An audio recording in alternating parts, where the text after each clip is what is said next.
One evening, after 2 long weeks of constant pressure from Obera to resign from her job, Bua returned home after a particularly exhausting day at work. The weight of the world seemed to press down on her as she pulled into the driveway of their luxurious home. But when she stepped out of the car, she saw something that made her heart sink. Her luggage was outside, neatly packed and lined up on the front steps of the house, as if waiting for her to leave. On one of the bags was a note, hastily scribbled in a way that made Bua's stomach twist. The words read, "I cannot be married to a woman who is not submissive and does not respect my mother." Bua stood there, frozen, unable to process the betrayal. Her heart raced as she tried to open the front door, but it was locked. She rang the bell, but there was no answer. Her mind raced with thoughts of everything she had tried to give to this marriage, all while trying to balance her career and keep the peace. Tears welled up in her eyes as she packed her bags into her car. She drove away that night, leaving behind not just a house but a marriage that was supposed to be forever. It had all started as a beautiful dream. Obera, a successful businessman with wealth and power, had married Bua, a brilliant, independent woman who had built a successful career on her own. Their traditional marriage ceremony was a magnificent event, held in Bukola's father's large compound. The air was filled with the sounds of drumming and singing, and the guests gathered to celebrate the union of two people from different walks of life, brought together by love and respect. Bua had looked absolutely radiant in her traditional attire, an elaborately designed Yoruba dress with beads adorning her hair and neck. Her eyes sparkled with joy, and her smile was wide and genuine. Obera, in a richly embroidered royal blue agbada, stood proudly beside her. His eyes never left her face, filled with admiration and affection. The guests, dressed in colorful traditional attire, clapped and danced as they witnessed the start of a new chapter in Obera and Bua's life. The day felt perfect, and Bua believed it would be the happiest day of her life, never imagining how it would all unravel in the coming months. The honeymoon phase of their marriage didn't last long.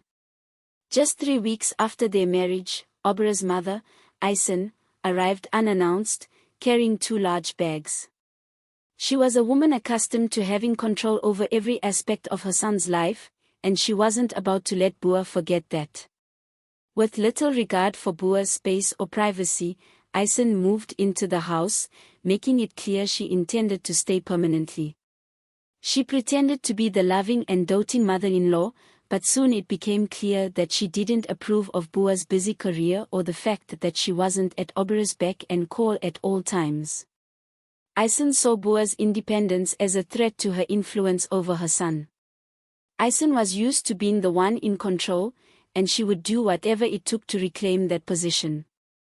Bua, while polite, could feel the cold distance in Isen's eyes, as if she were being scrutinized, judged, and found wanting.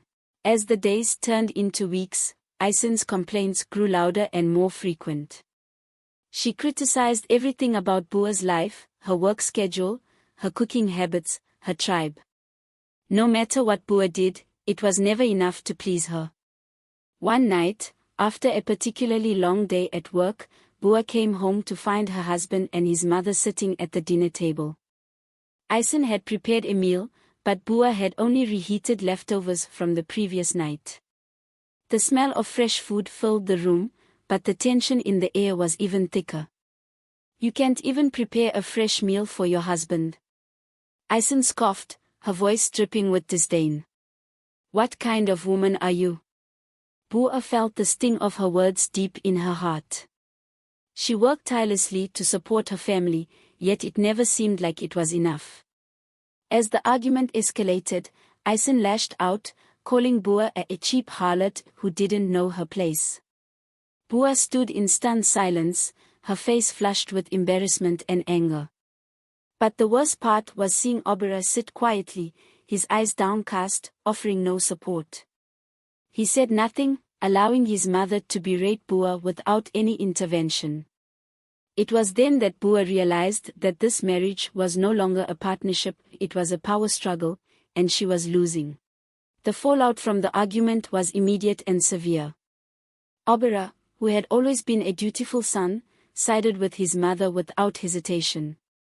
He confronted Bua in their bedroom the next morning, his voice raised with frustration. "You've disrespected my mother for the last time," he yelled, his face twisted with anger. "She's been nothing but kind to you, and this is how you repay her?" Bua, her heart breaking, tried to explain herself, to tell him that she had done nothing wrong, that she had only tried to balance her career with her obligations at home. But Obera wasn't listening.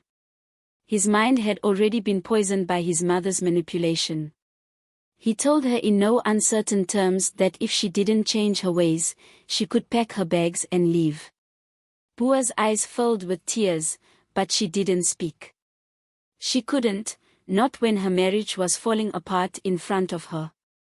Obera stormed out, slamming the door behind him, leaving Bua alone in the quiet, cold silence of their bedroom.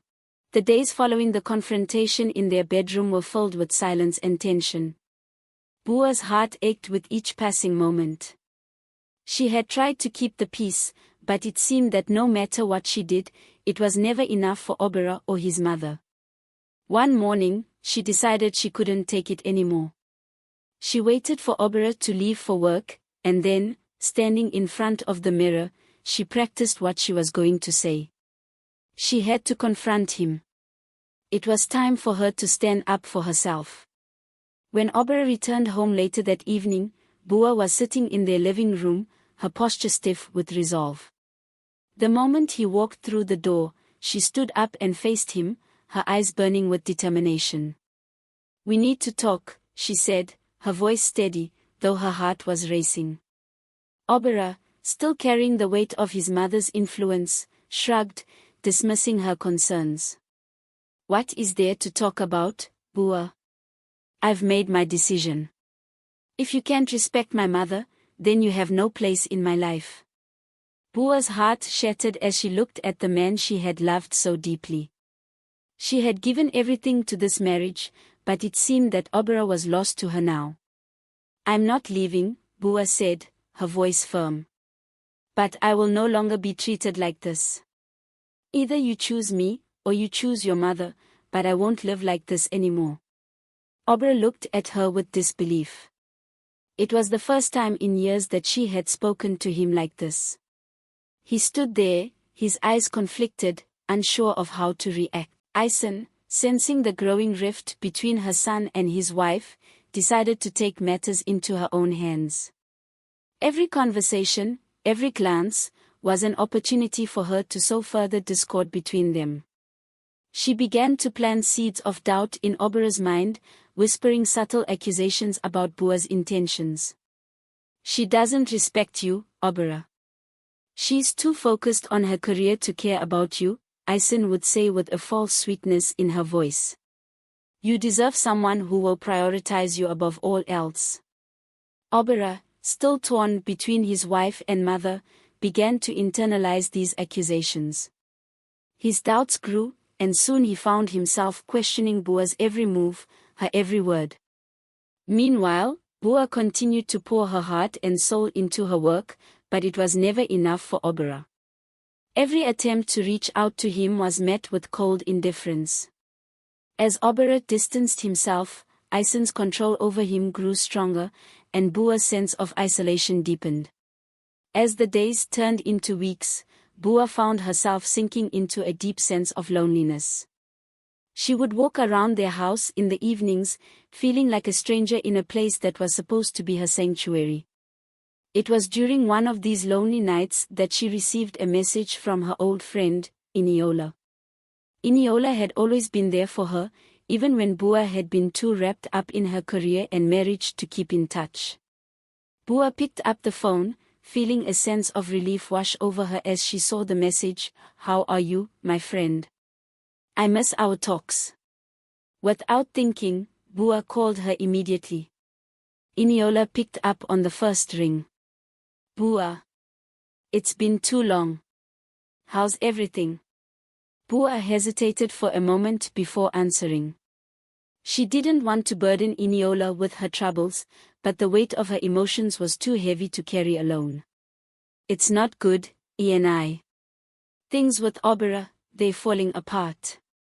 The conversation that followed was a bomb for Bua's soul. Eniola listened with compassion and understanding, offering her support without judgment. It was the first time in weeks that Bua felt like someone truly saw her, and for the first time in a long while, she felt a flicker of hope. Weeks passed, and Bua found herself at a crossroads. She could no longer live in this toxic, suffocating environment. After careful reflection, she realized that she deserved better than to be treated as a second-class citizen in her own marriage. It wasn't just the emotional abuse from Obera and Ison, it was the complete lack of respect for who she was as a person. Bua was a woman with dreams, ambitions, and a life of her own. She wasn't going to let anyone hold her back. One evening, as she sat in the quiet of her room, she made the decision. She would leave. Bua spent the night packing her things, her heart heavy but resolute. The next morning, when Obera left for work, she wrote him a letter. The words came easily, though they were painful to write. I'm leaving. I can't continue to live this way. I deserve to be loved and respected, and I'm no longer willing to settle for less. Goodbye, Obera. She placed the letter on the kitchen counter, packed her car, and drove away. As the car pulled out of the driveway, Bua felt a strange sense of freedom. She didn't know what the future held, but for the first time in years, she felt like